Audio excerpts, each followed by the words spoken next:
Can you say once more to your neighbor, good morning? Can you please say this to yourself? Pwede sabihin niyo to sa iyo sa sarili mo sa araw na to. I am anointed to receive God's promises today. Come on. I am authorized to receive healing and wealth today. All of God's promises are mine. Come on. I was not meant for survival. I am made for conquering. My days of just enough is over. Today, come on, today I am getting an upgrade. My days of surviving is over. Today is a new day. I am conquering. I am winning. I am empowered. And I am dangerously anointed. In Jesus' name, everybody say, Amen. Let's pray. Father, we thank you today. We thank you for your goodness in our life. We thank you that we are empowered to be dangerously anointed from this day forward. And the best is yet to come. My best, our best is yet to come. It is coming. We can feel it. We can feel it in our spirits. And we can feel the presence of the Holy Spirit is strong in our lives today. I pray that every person is empowered to receive God's word today. And from this point forward, we are getting ourselves an upgrade. An upgrade. In Jesus' name, everybody say, Amen. And now, palakpakan na natin. Come on, let's give a clap offering to the Lord. Come on, do it louder than that. Come on.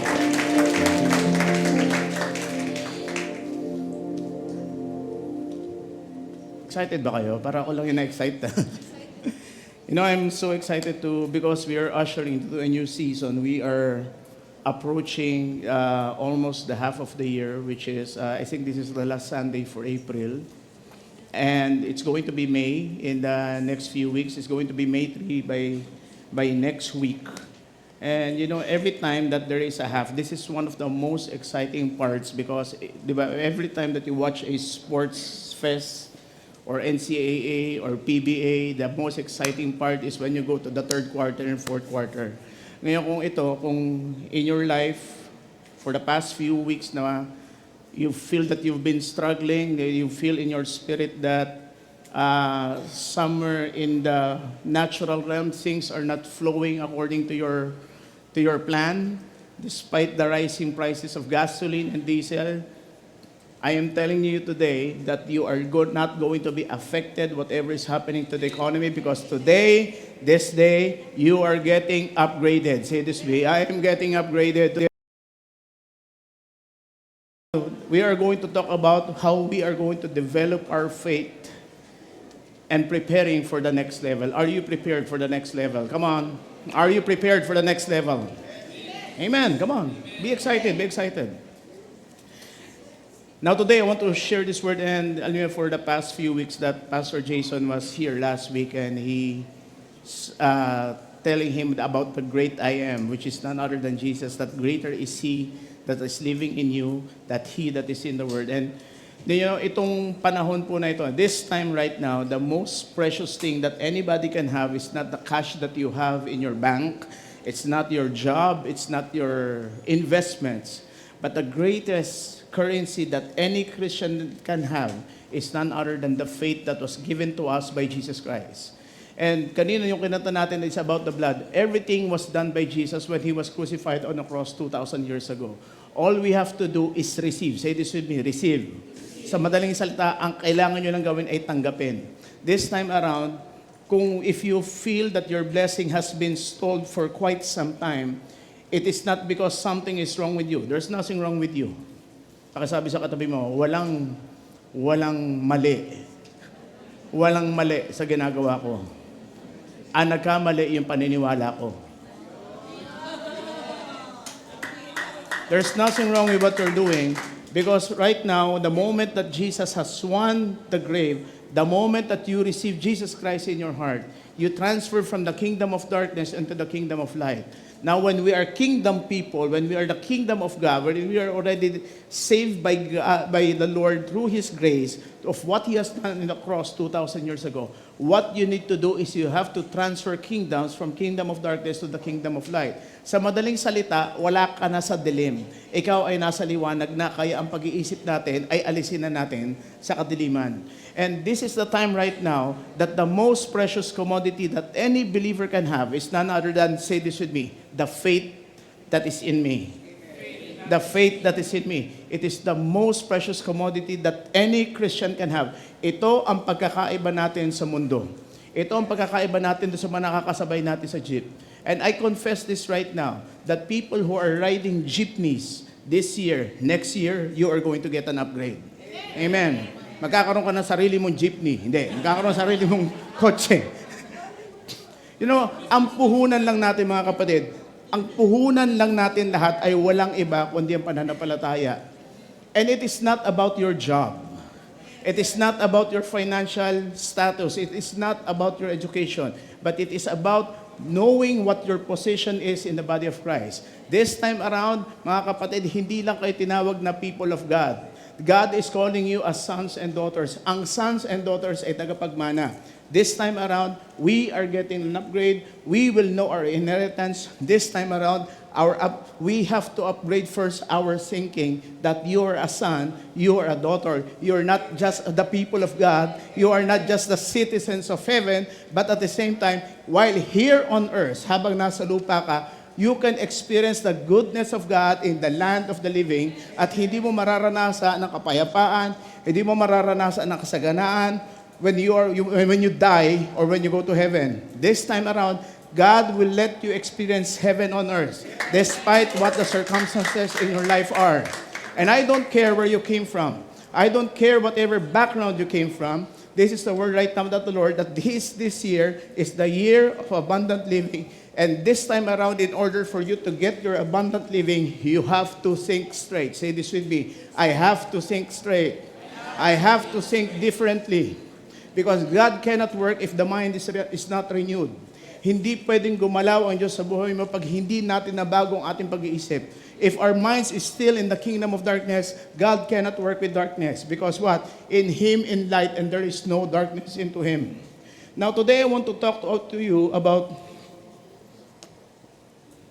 we have been talking this from last year up until now. Gusto ko lang uli buhayin sa inyo. Gusto ko lang uli itong matandaan po ninyo na ididikdik ko ito sa pagkatao ninyo. Ididikdik ko ito sa inyong pag-iisip, including mine, that the greatest currency that we have and the most precious thing that we have to take care is not just our anointing, but at the same time, our faith.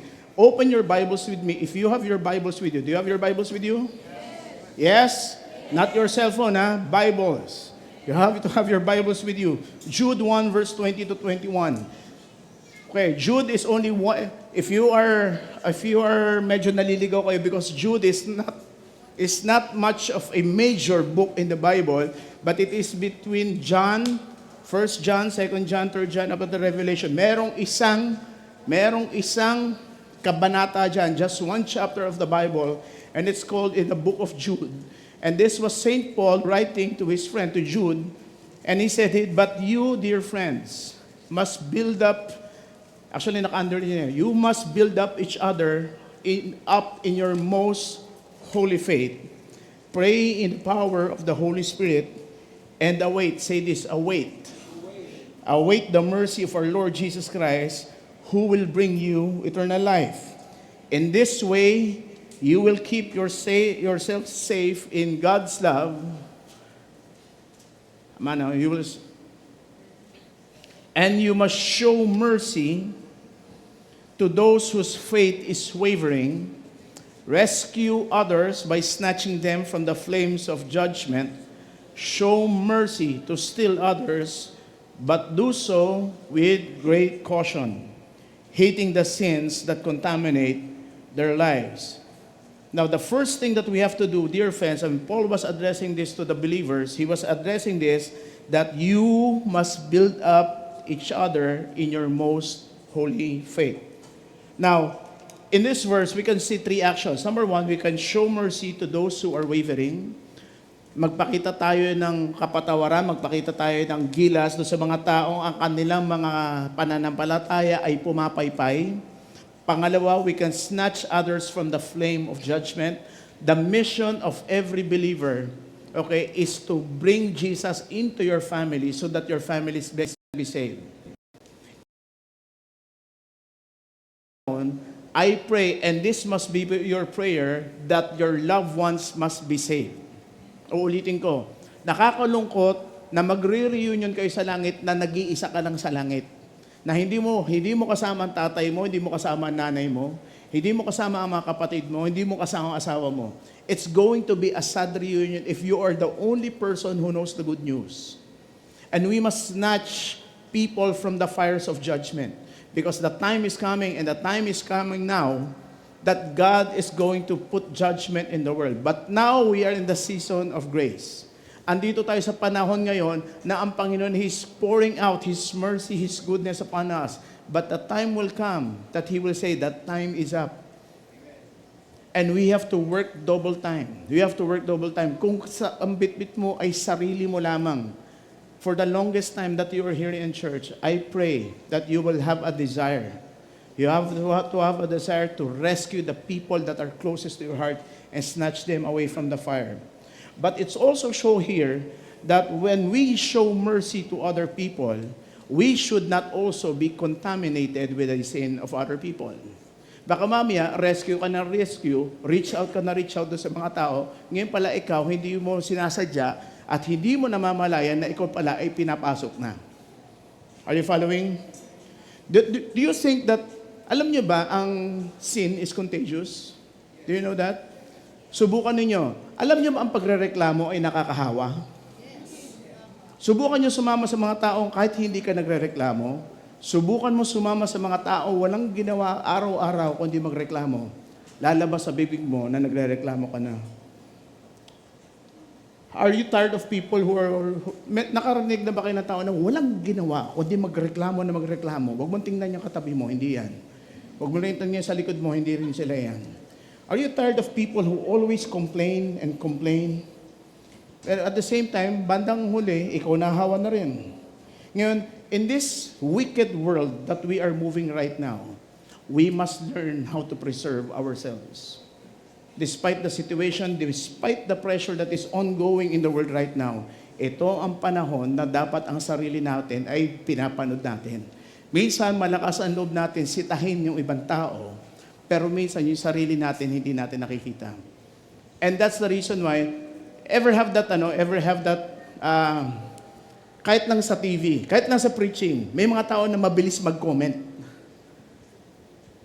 If you don't let it brew in your heart of what the person is saying or what the minister is saying or what the pastor is saying, and if you keep on reacting, God cannot work in your life. Hindi pwede makapasok ang Panginoon, hindi pwede makapasok ang salita sa buhay mo, ang salita ng Diyos sa buhay mo, kasi ikaw mismo sa sarili mong puso ay sinasarhan mo. Amen. Ngayon, ministering to other people is imperative. Ministering of the salvation that we found, the joy that we found, what Jesus has done for us, it is imperative for us to share. We must exhaust all means to hold on to our precious faith. And we must adjust accordingly to snatch people away from the fire. Pero at the same time, we ourselves have to watch our conduct as well. Panoorin din natin ang sarili natin. Baka mamaya, reach out sa iba, and nag-preach out ka, pare, pasyat ka ng isa, napapasyat ka na rin. Napapababe ka na rin. Masidan po natin ang ating mga sarili. Ngayon, but you know, Saint Paul has done, diba? Saint Paul, text of 1 Corinthians 9 verse 22, Saint Paul was reaching out also to the unbelievers and those who are weak in faith. He said 1 Corinthians 9 verse 22, when with those who are weak,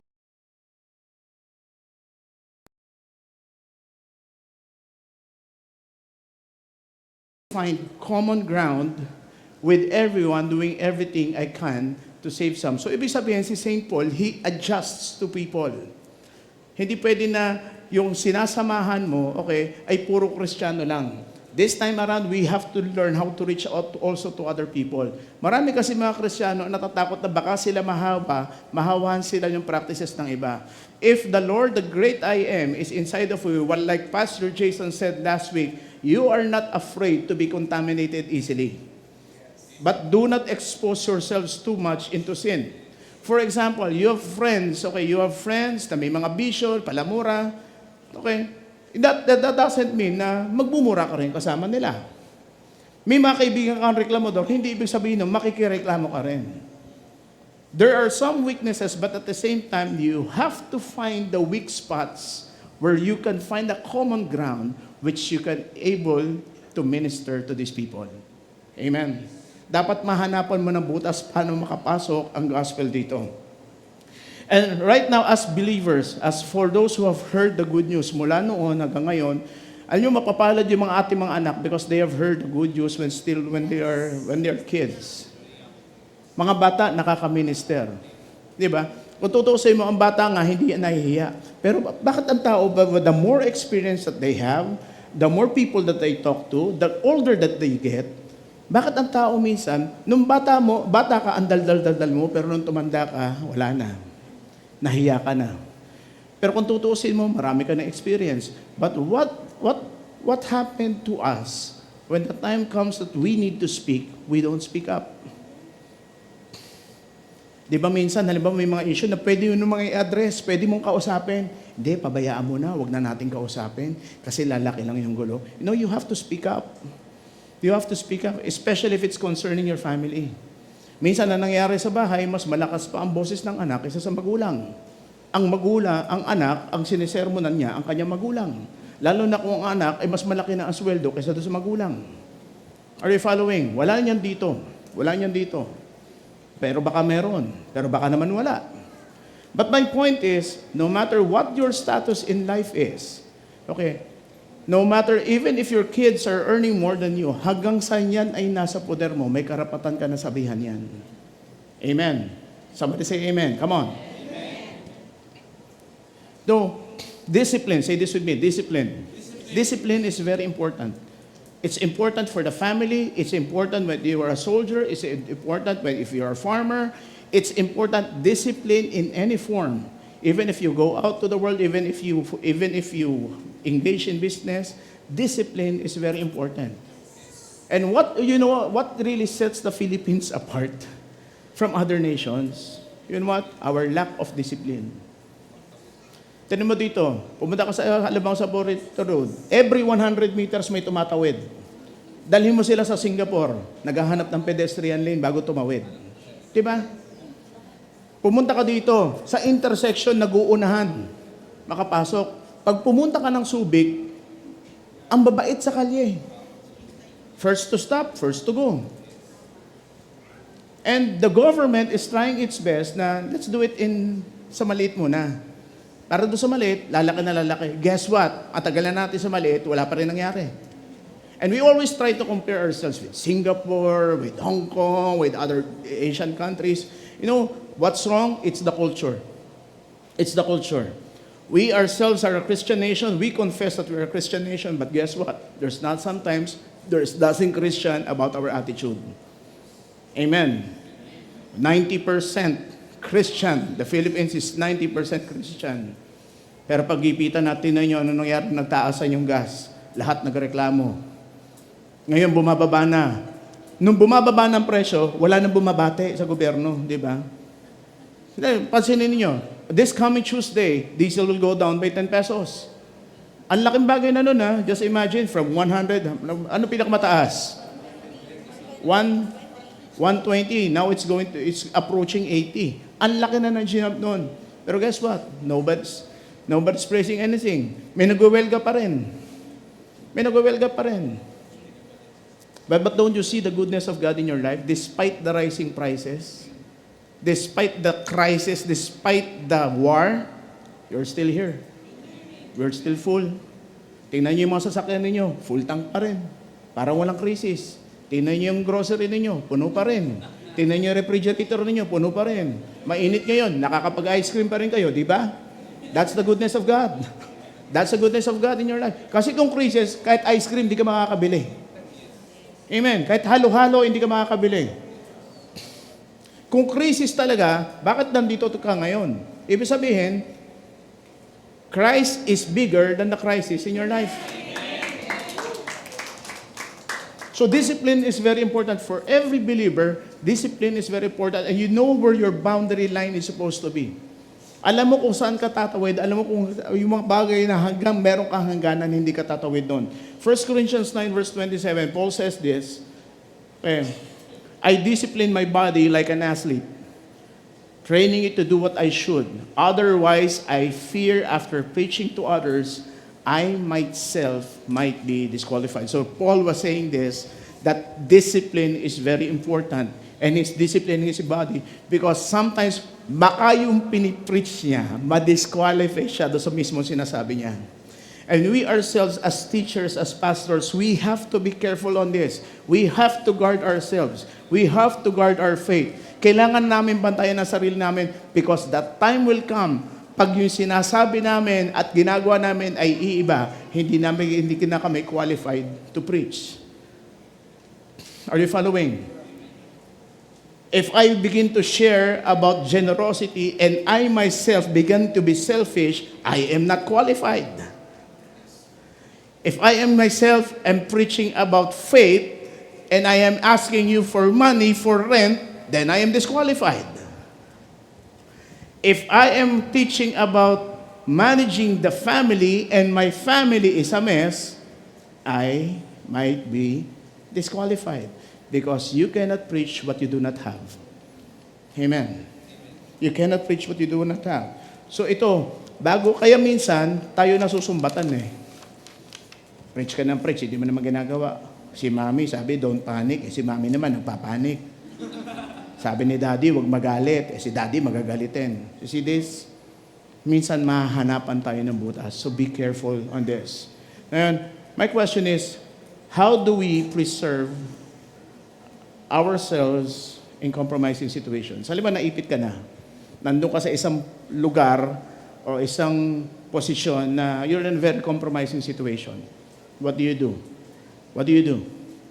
For example, nayaya ka. Kainan, ngayon pala inuman. Nandun ka na, naipit ka na, hindi ka makaalis. Wala kang sasakyan, nakisakay ka lang. Now, how do you preserve yourself on this? Proverbs 4 verse 13 makes it clear, hold on to instruction. Hold on to instruction, do not let it go, guard it well, for it is your life. Do not set foot on the path of the wicked or walk in the way of evildoers. You know, this is where discernment comes in. Because the discernment from God will tell you if you will go to a place or not. Amen. Halimbawa, napunta ka sa beer house. Ang tanong, anong ginagawa mo sa beer house? Diba? Pastor, isama ako. Ang tanong,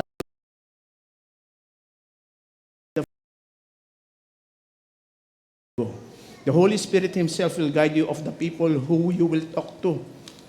Minsan, di ba, it all pans out, nakikita mo, tama na may sinasabi niya, tama yung ginagawa, pero parang may mali, may nararamdaman ka.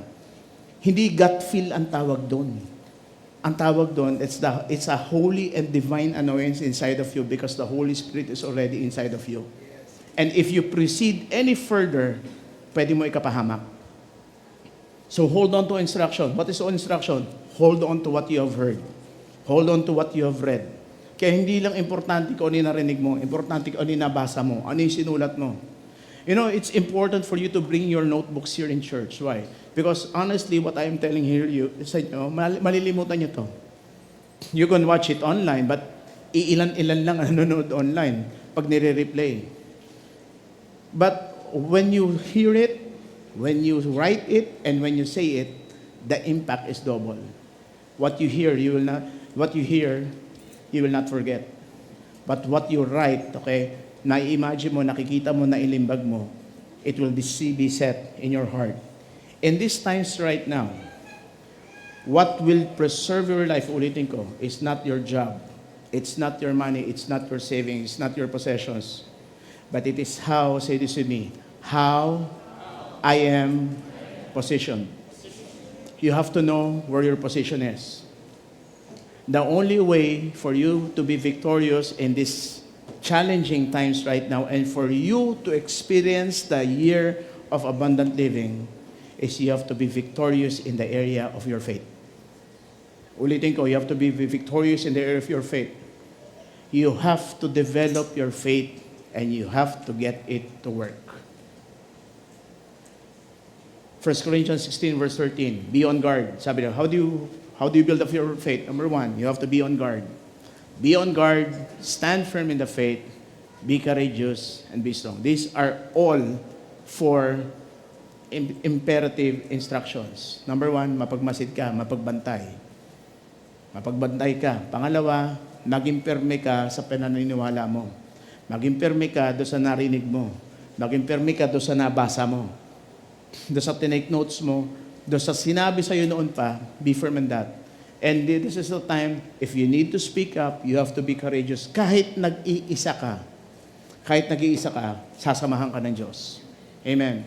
Even if your friends or the general population says they are doing it, that doesn't mean you have to do it.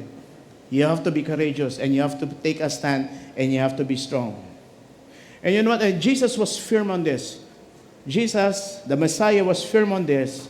And he said, He is looking for people who are faithful.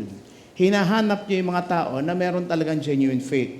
Because in Luke 18 verse 8 says, I tell you, He will grant justice to them quickly, but when the Son of Man returns, how many will He find faith here on earth who have faith? Wala tayo. Wala yun. Luke 18 verse 8. Wala.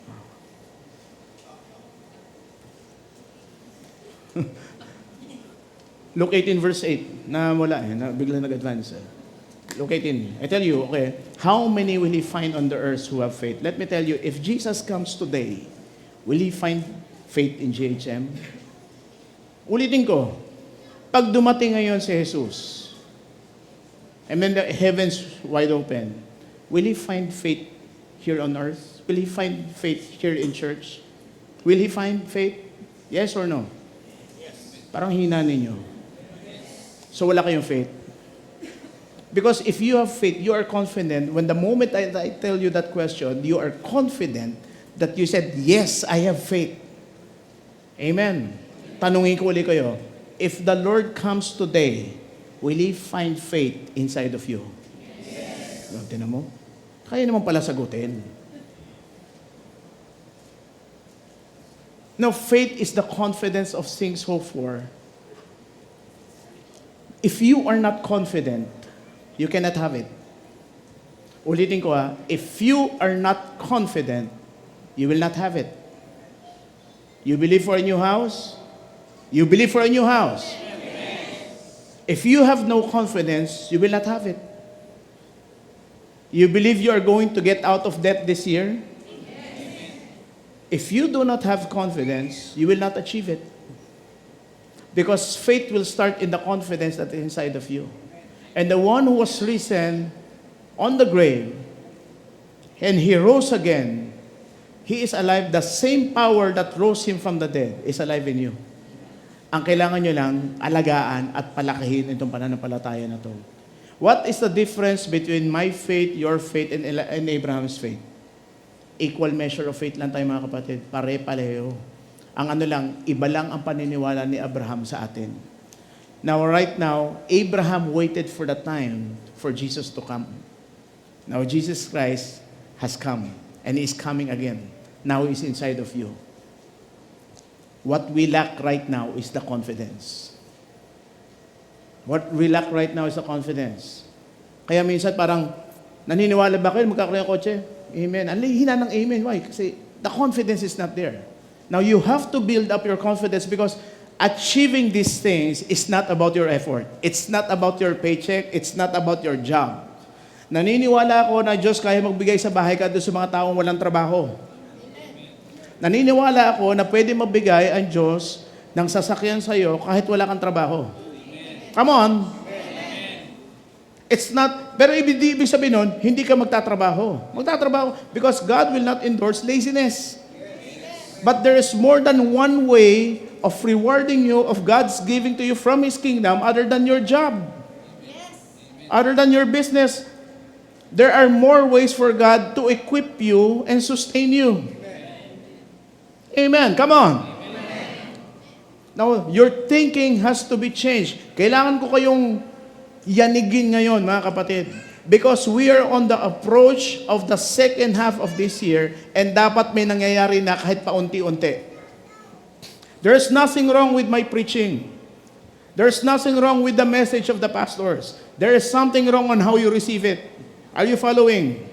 Because if you are full of negativity, God cannot work. Again, God cannot work with darkness. And negativity is darkness in your life. All you have to do is receive of what He has done for you. Healing is yours. Amen. Your sick mother is healed in Jesus' name. Amen. You're going to have ₱1 million before the year ends. Amen. Come on. Come on. The doctor says no, but God says yes. Amen. The doctor says, hindi ka magkakaanak, pero guess what? Nagkaanak ka. And that is faith. And that is faith. Kaya Jesus was asking, will I find faith here on earth? He's asking, now let me ask you this question. Will He find faith when He comes? Will He find faith in you?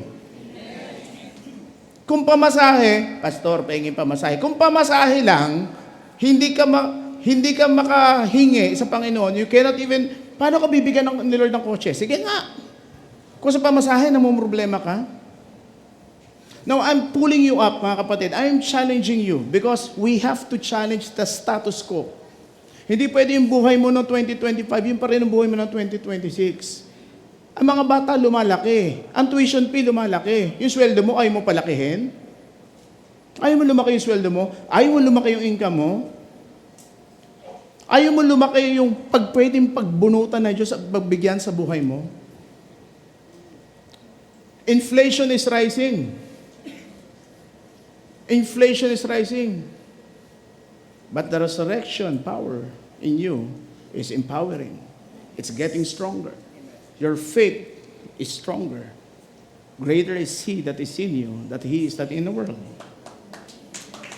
In order for you to get an upgrade in your present situation, there must be an upgrade in the spiritual man before the physical man. There must be a shift in the way that you think. Ngayon, yung sinabi ni Pastor Jason last week, I'll capitalize on that. If you feel that the great I am is inside of you, then prove it. Prove it. You must let the Spirit of God be bigger than your mouth. Dapat mas malaki ang boses ng Diyos kaysa sa boses mo. Dapat mas malaki ang pangako ng Diyos sa buhay mo kaysa sa reklamo mo. Amen. Why? Because in Hebrews 11 verse 6, without faith, it is impossible to please God. Because anyone who comes to Him must believe that He exists, that He rewards those who earnestly seek Him. Who amongst you are seeking God? Taas ang kamay. Who amongst you are seeking God? Who amongst you believe that He exists? Then, okay, you're in step 1 of your faith. Step 1, palalakihin lang natin yan. Kailangan nyo ng palakihin. For your anointing to be dangerous, sino yan? Dangerous type of anointing. Dadating ka pa lang, tatabay na. Yung restaurant, walang customer. Pag dumating ka, dumadating ang customer. Naranasan nyo yan? Because there's anointing. You do not need a pastor to have anointing. You are the sons and daughters of God. When you enter a restaurant, kaya alam nyo, puntahan yung mga restaurant, yung mga walang kumakain. Subukan nyo yung ano. Huwag nyo nang puntahan yung Chowking, Jollibee na yan. May papasok at papasok dyan. Puntahan nyo yung mga maliliit na, suportahan yung maliliit na negosyo. Yung mga maliliit na negosyo ng mga kapatid, kita nyo, nagbebenta doon, suportahan ninyo yun because you have a dangerous anointing. It's contagious. Hindi lang ikaw ang meron nun. Yung mga tao nakakapaligid na dadamay din. Kung ang reklamo nakakahawa, dapat ang anointing nakakahawa din. Amen. Without faith, it is impossible to please God. Remember, God never gives you an assignment if you are not ready. He will not give an assignment if you are not ready. And if you are not ready, if God knows if you are not ready, you will just abandon your assignment. And God knows that. Kaya baka hindi binibigay sa atin ng Panginoon yung pinagdadasal natin kasi alam ni Lord, bandang huli yung assignment mo, ay iwanan mo rin yon. May assignment tayo mga kapatid. Lahat tayo may assignment. Hindi lang pastor may assignment. Bawat isa sa inyo, kahit bata, merong assignment dito. We are called by God for a higher purpose. Why? Why do you need an assignment? Bakit pastor, ba't may assignment pa ako? May assignment na nga ako sa school na yun ba naman? May assignment pa rin ako.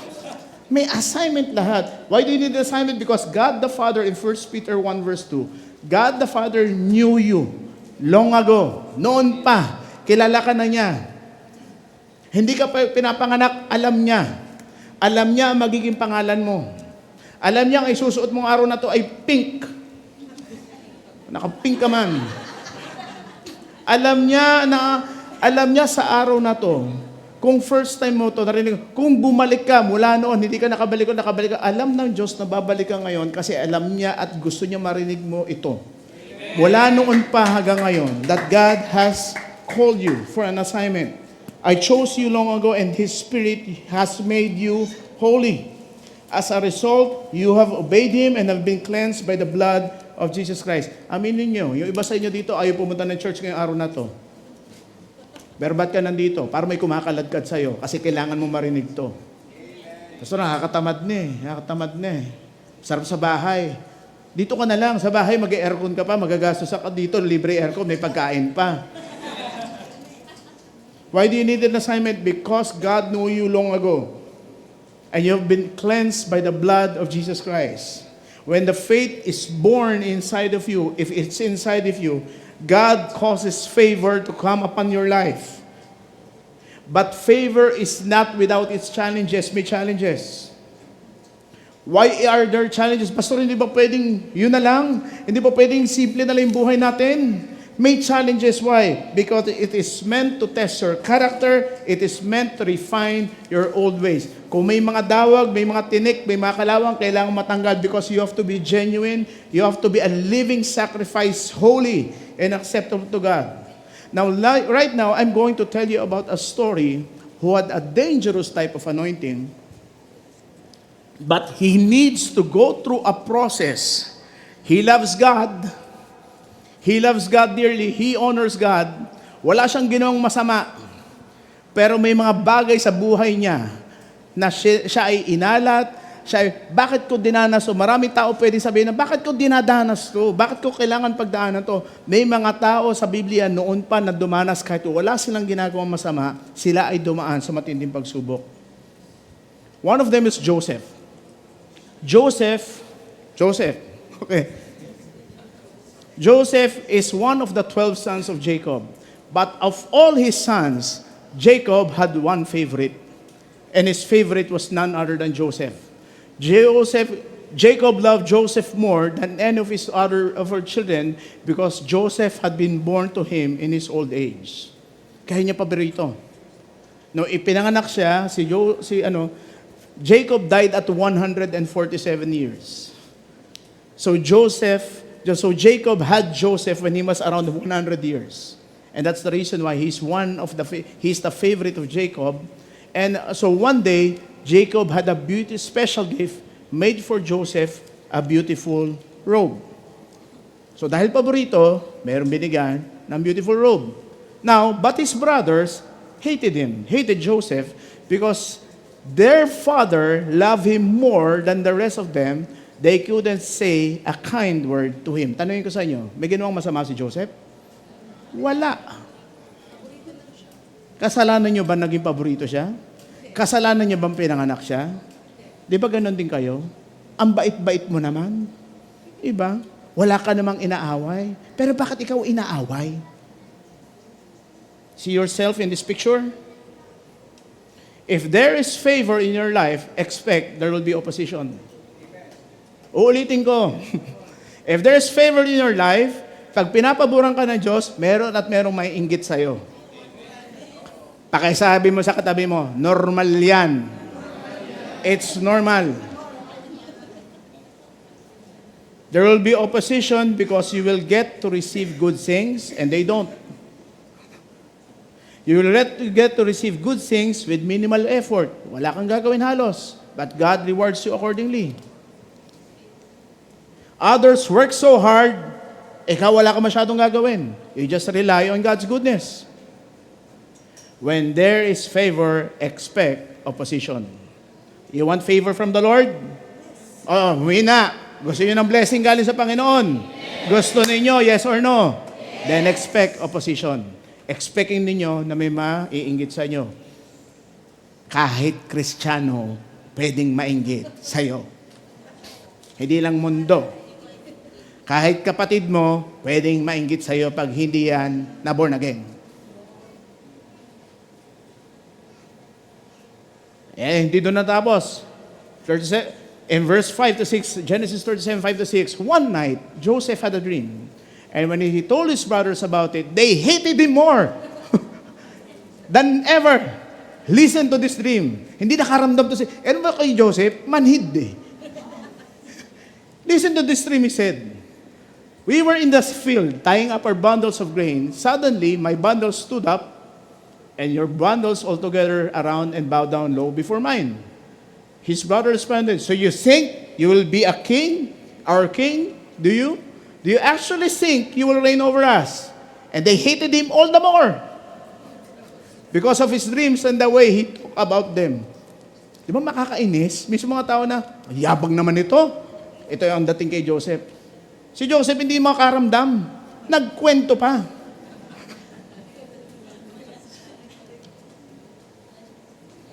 If it's one thing we can learn from this lesson about Joseph, alam ba sa buhay natin, kita mo, pinagpapala ka na ni Lord, di ba?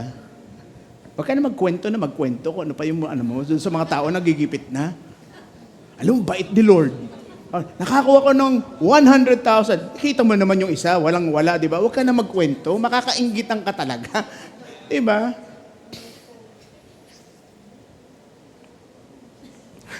Are you following? Discretion is very important. If you're in the middle of your breakthrough, huwag may pagkalat kung kani-kanino, lalo na sa mga tao nangangailangan. Temo, hindi mo man lang ako naisip, hindi mo man lang ako mapautang, mapapaaway ka. Mapapaaway ka. Discretion of speech could have been used to spare him of all the trouble. Okay? If there is revelation, keep quiet. Habang hindi pa dumadating, manahimik ka muna. Kasi mapapagkamalang kang mayabang.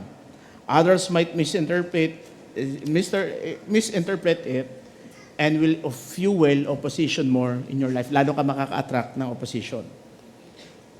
Ngayon, hindi pa doon natapos. Ito talaga sabi nga si Joseph eh.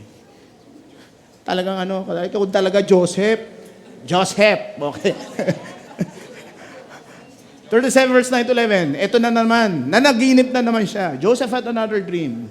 And again, he told his brothers about it. Listen, I have had another dream. Meron na naman. He said, the sun, moon, and 11 stars bowed down low before me. This time, he told this dream to his father. Di ba ang tatay ang ilaw ng tahanan? Tama ba? Hindi, haligi ng tahanan. Okay. Ang nanay ang ilaw. Huwag na yung biyenan. Okay. Biyenan, mahal ng tahanan yan. Okay. So, this time, he told his brother to his father. Ito ngayon hindi pa siya nasayahan sa mga kapatid niya. Sinabi niya doon sa tatay niyo. But his father scolded him. What kind of dream is this? He asked, will your mother and I and your brothers actually come and bow to go to the ground before you? Pati ba naman kami? Yuyuko sa'yo? Anong nangyari? But while his brothers were jealous of Joseph, his father wondered what the dreams meant. So nangyari, may opposition, nakainggitan, nakagalitan. Oh, what happened Okay ito yun nasugatan na nga, tinungkab pa, namaga pa. Ito yung ginawa ni Joseph. Na dapat naghilom na yung sakit, naghilom na yung sugat, tinungkab pa niya, na-infect pa lalo. So, ano nangyari kay Joseph? Sa madaling salita, si Joseph ay nayamot. ang kanyang mga kapatid at binenta siya doon sa mga lahi ng mga Ismaelites. He was sold for 20 pieces of silver. Una, sabi ng mga kapatid niya, patayin na lang natin itong kapatid natin. Sabihin na lang natin sa tatay natin na kinain ng oso, ng lobo, di ba? Kinain ng chihuahua, sabihin na lang natin. Kinain ng pating, nasa gitna ng disyerto. Pero sabi nung isa, sabi nung kuya, wag, hayaan na lang natin to. Pero ang intention ng kuya, i-rescue niya para dalhin doon sa kanilang ama. Pero nung umalis yung kanilang kuya, binenta ng mga kapatid si Joseph. Nung binenta siya, anong nangyari ngayon is he was sold to Egypt. When he was sold to Egypt, okay, he was sold as a slave to a man named Potiphar. Genesis 39, verse 24. Okay? In Jesus' name. Pakita na, pa-assist na lang. Genesis 39, verse 2 to 4. Paki-advance mo na lang. Okay. The Lord, even though all of this opposition was coming, despite all of the circumstances that were coming in his life, okay? Oh, sorry. The Lord was still with Joseph. Kahit nakakainis siya. Kahit nakakainisan siya, the Lord was with Joseph. So he succeeded in everything he did as he served in the home of his Egyptian master. Isipin mo ha, from son to slave.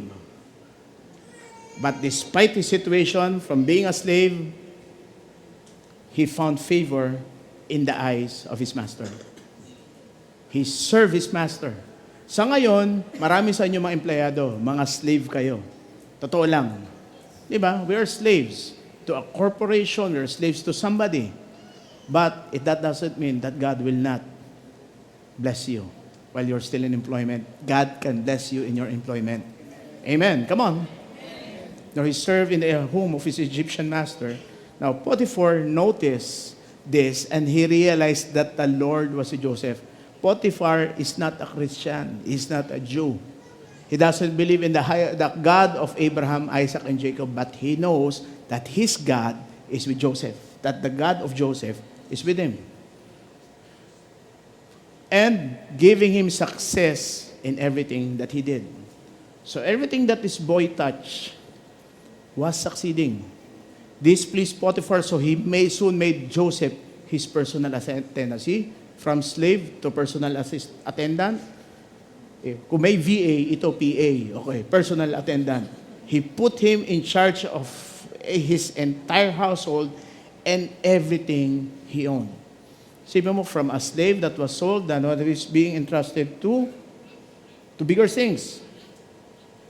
Ngayon, he was so good in his work. So, sobrang galing niya. Alam mo, minsan pag sobrang galing mo, pumupogi ka. Gumaganda ka. Di ba? Si Joseph, he was young, he was handsome, he was macho papi. Ano nangyari sa kanya?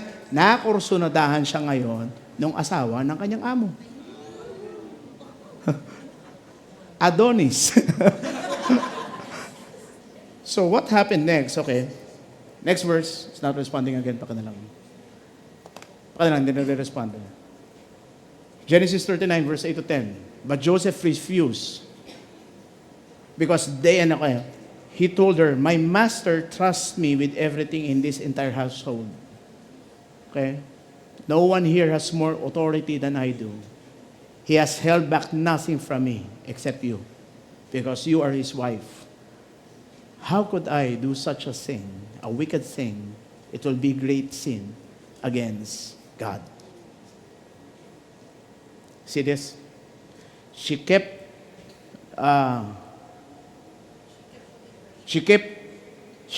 putting pressure on him, on Joseph, day after day, but he refused to sleep with her, and he kept out of her way as much as possible. The seduction did not just do last for one time. Every single day, he was being seduced. Egyptian women are very beautiful. Sa kanila na uso ang henna, sa kanila na uso ang makeup, sa kanila na uso ang mga perfume. The best perfumes. You know what? The first lady, the former first lady, Imelda Marcos, okay, was buying the best perfumes are not found in Paris. The base chemical for these perfumes are found in Egypt. Doon bumibili noon si former first lady was making her own perfumes. Meron siyang sariling scent. But the base ingredient came from Egypt. The center of civilization is none other than Egypt. Every single day, inaakit siya ng asawa. Parang ginawa niya, hinihila siya. Pero ang ginagawa niya, di niya pinatulan ni minsan. Pero minsan, nahuli siya. Nakuha ang kanyang saplot at hinablot at tumakbo si Joseph. When he ran, sumigaw ang kanyang mistress at mistress? Asawa ng kanyang amo, the master and the mistress. Tama, di ba? Female master o female master na lang. Sumigaw ang kanyang asawa at sabi na siya ay pinagsamantalahan. Ano nangyari? Potiphar was furious. Ngayon, if it's one thing that Joseph had, look at this grade. No one was watching Joseph. There was no father, he has no mother, he has no brothers and sisters. He was all alone. In our present parlance right now, walang pastor na nag-lecture. Pero how he's able to preserve himself at sinasabi niya sa sarili niya, how can I do such a thing against my God? Who are you when no one is looking? Sino tayo pag wala tayo sa Sunday service? Sino tayo pag tayo nag-iisa? Sino ka pag walang nagmamasid sa'yo, wala man na you are all alone? Who are you?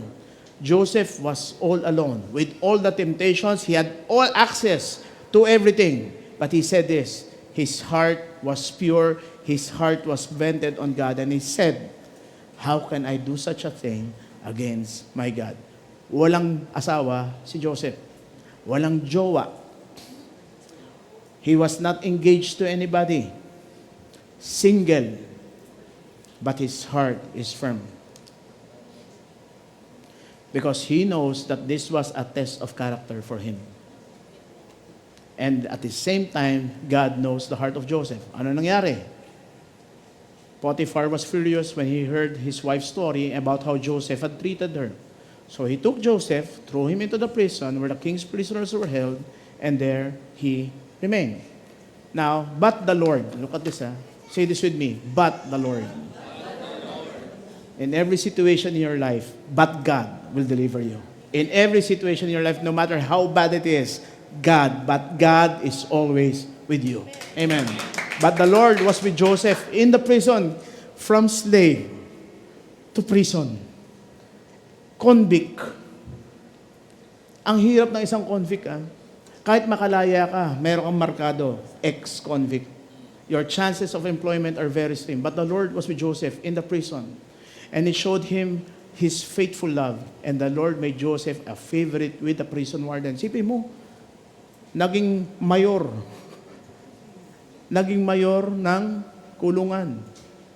Now, before long, the warden put Joseph, hindi ko alam kung sige-sige Sputnik to, si Joseph. Basta, he was the favorite before long. The warden put Joseph in charge of all the prisoners. All the prisoners. And over everything that happened in prison. See this? From slave, wrongfully accused, he did the right thing. But at the same time, kahit tama ang ginagawa niya, he was persecuted. Kaya tayo mga kapatid, kahit Kristiyano ka, hindi ka exempted sa pagsubok. May pagsubok. Minsan ang tao bumibigay sa pagsubok. Pagsabi sa katabi mo, huwag kang bibigay.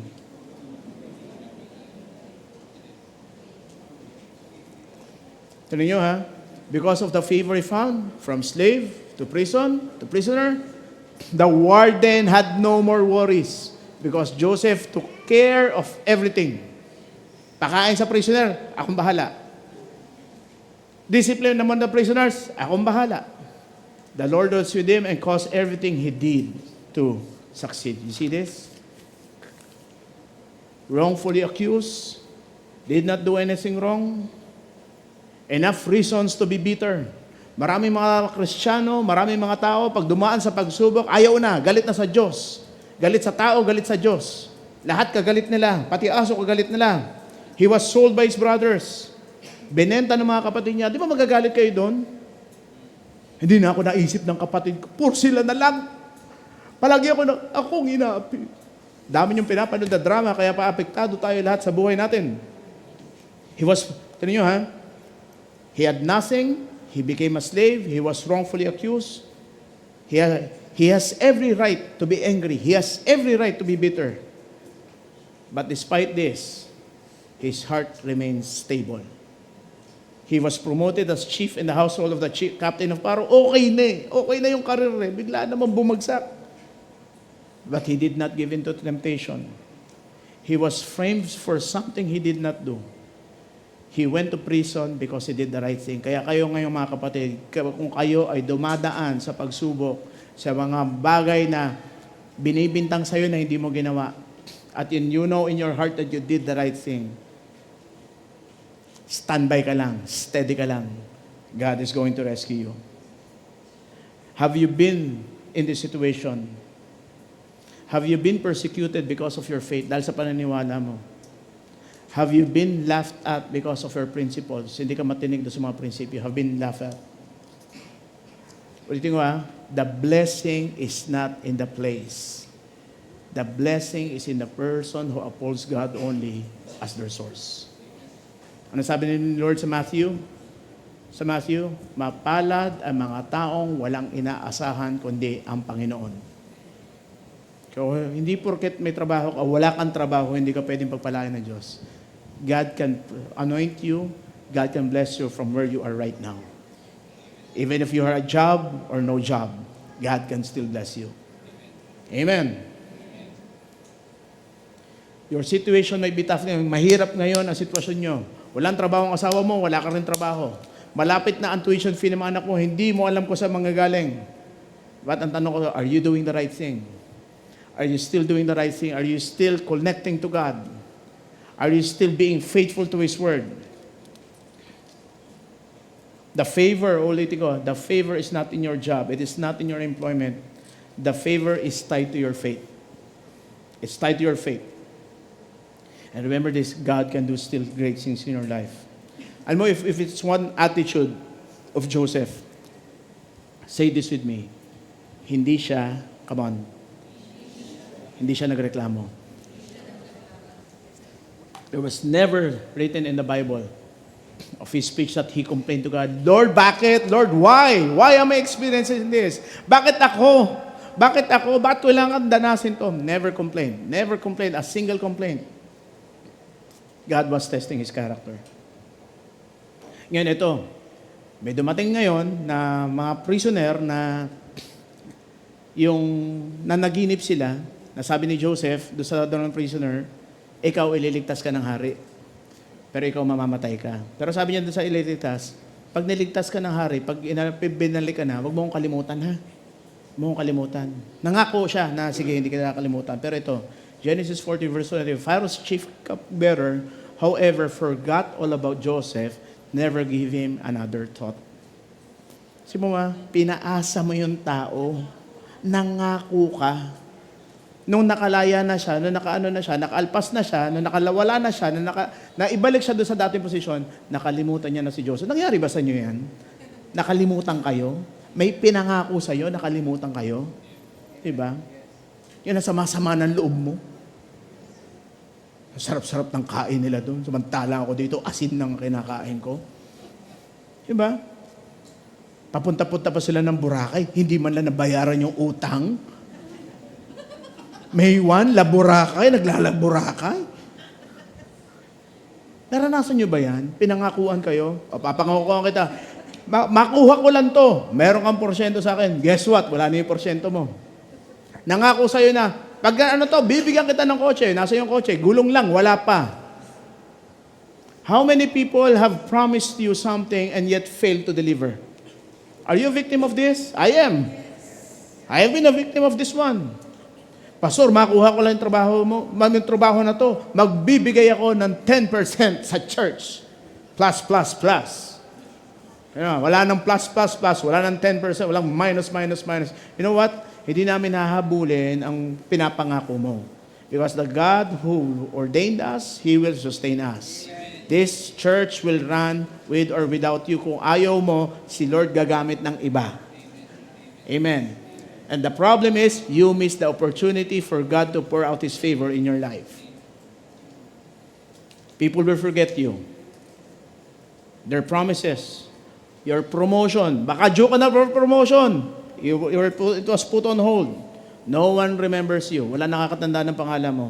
Palagi ka nahuhuli. Palagi ka nalang nalalampasan. Palagi ka nalang downgrade. Ito na, bumaba pa. Palagi kang naiiwanan. Pero ginagawa mo naman lahat ng tama. Lord, ginagawa ko naman lahat. Ba't ako napapag-iwanan? You go to church.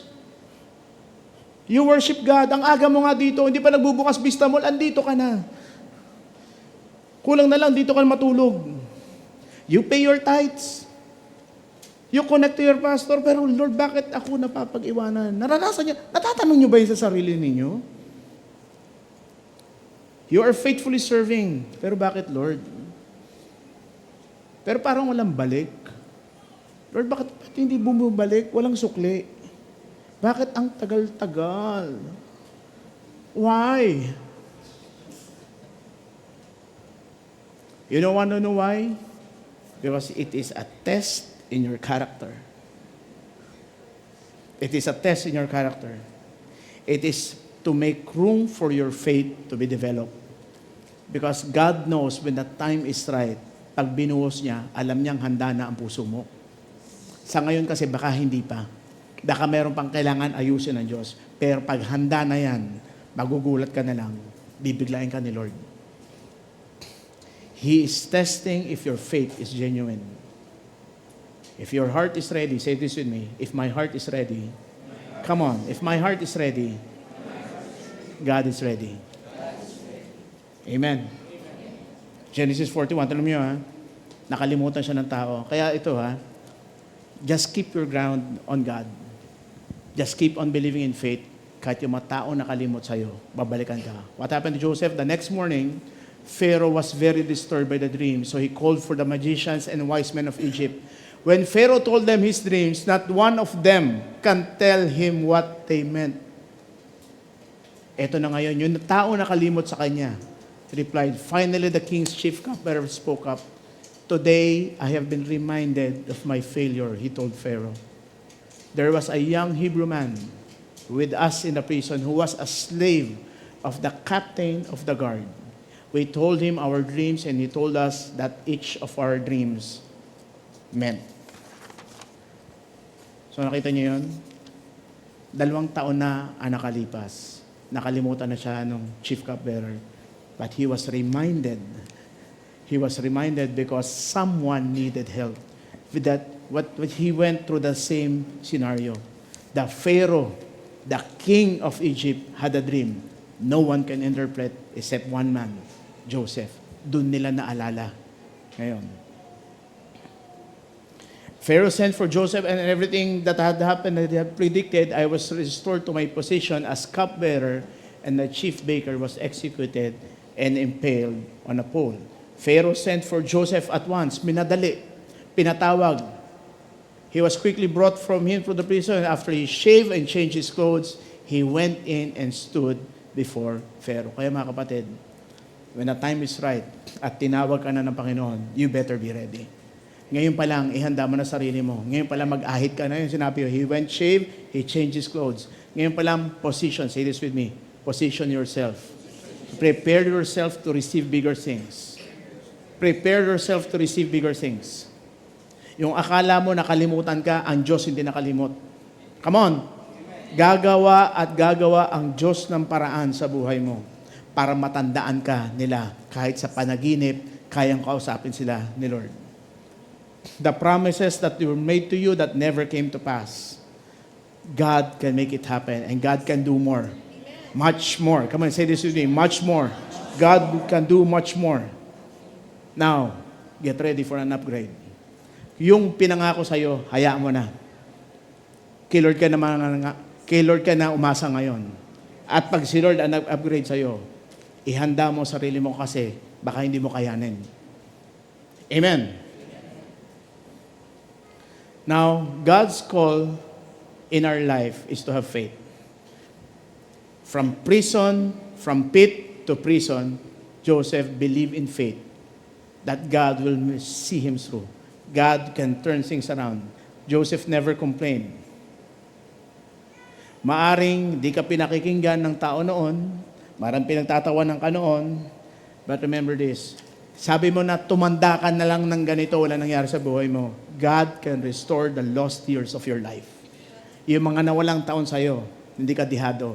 Hinahanda lang ng Diyos ang puso mo. Bago ka mag-report sa Kanya, sinisigurado ko sa'yo, if your heart is ready, if your heart is made right, mararanasan mo yung plano niya sa buhay mo na pinalala niya mula noon pa. At sasabihin mo sa sarili mo, sana noon ko pa ito nalaman. Ngayon mga kapatid, alam niyo na yung sikreto. We know the secret right now. Never complain. Believe in faith. He will restore the best years, the lost years in your life. And He's going to change it into the best years of your life. God is preparing something for you and it is starting today.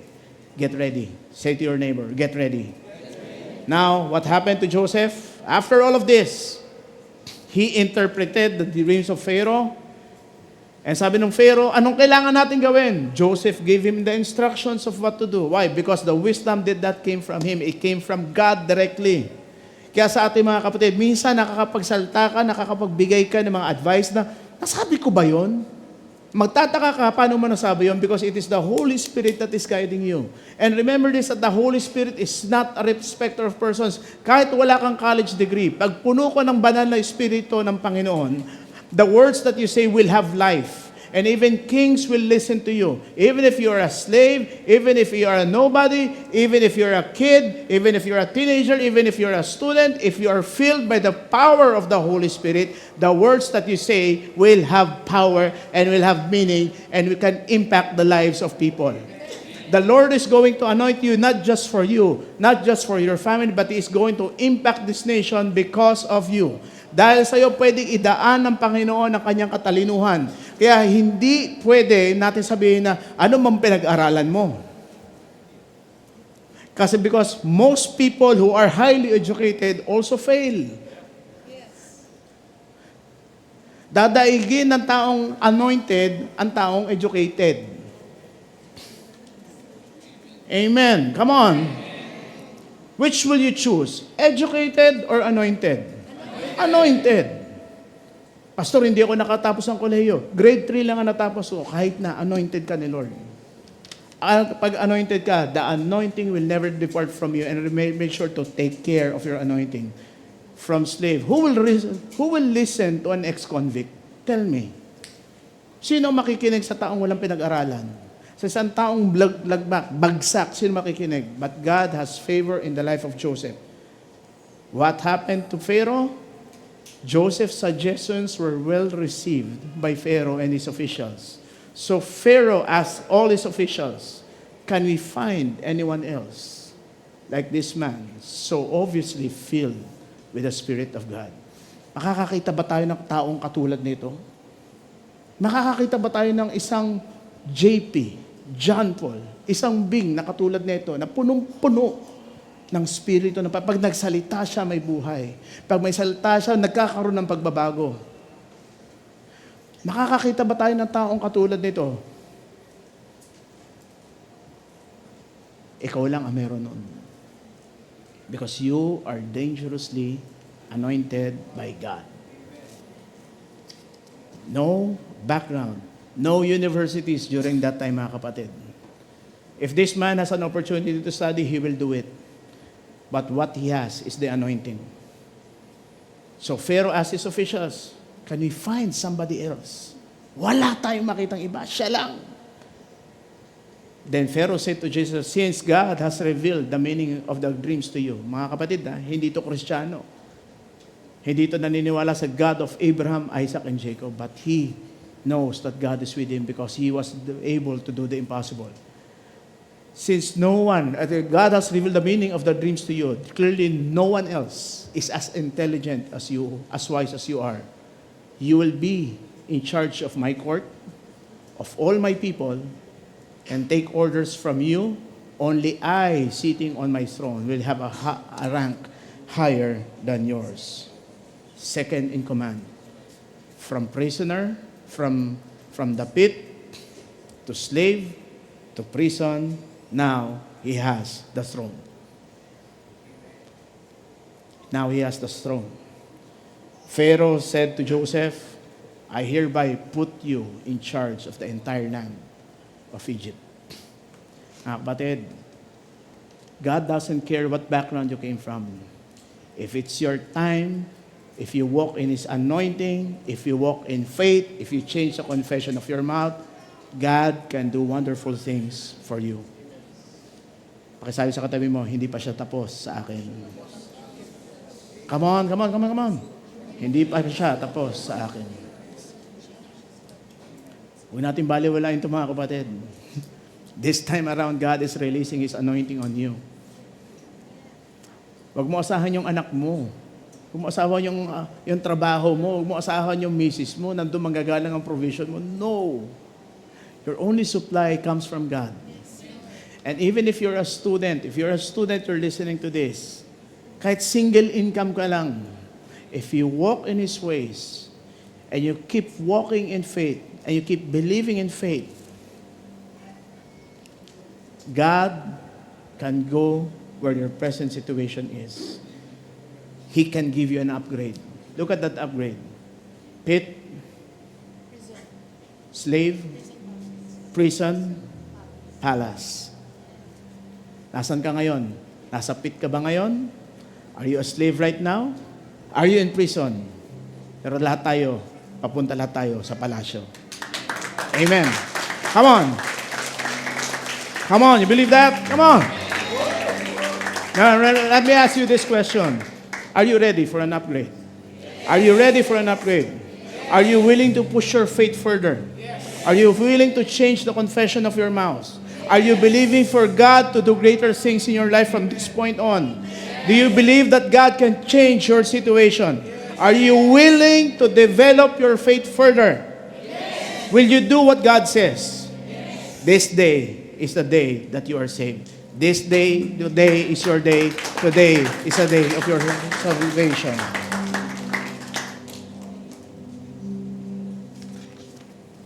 Today, God can change your life. It starts with you. Say this with me. It starts today. It starts within me.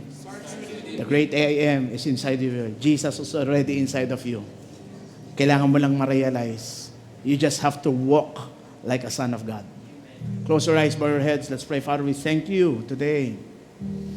We thank you that our situation, our consciousness, our mindset is being changed right now. There might be situations in our life that we have doubted you. We have doubted your word. We have complained so much. Masyado kaming reklamo ng binigay. Na mas nangibabaw ang reklamo, mas nangibabaw ang sarili namin pag-iisip kaysa sa pag-iisip ninyo. We go to church on a Sunday, but when we depart from this hall, we blend in with the darkness. Father, I pray right now that your people, your sons and your daughters today will stand on the anointing that you have given to them. Because Jesus has done it all 2,000 years ago. We were made free. We were set free. The impossible becomes possible because of what Jesus Christ has done. And greater is He that is in us than he that is in the world. Father, right now I pray for every person who is listening to this broadcast, to this sermon right now. I pray that their situation will change, but it will all start in their belief, in their faith. So Father, right now, give us the faith. Give us the faith to believe for greater things. And from this point forward, we are dangerously anointed. We are walking in the favor of God. We are believing for greater things to happen. And once more, we thank you for your goodness. We thank you for your grace. We thank you for your sons and daughters today who have established their identity because of what you have done on the cross for us. Once more, we thank you. We give you praise. We give you honor. We give you glory in Jesus' mighty name. Amen. Come on. Let's all worship the Lord together. Come on, let's stand up.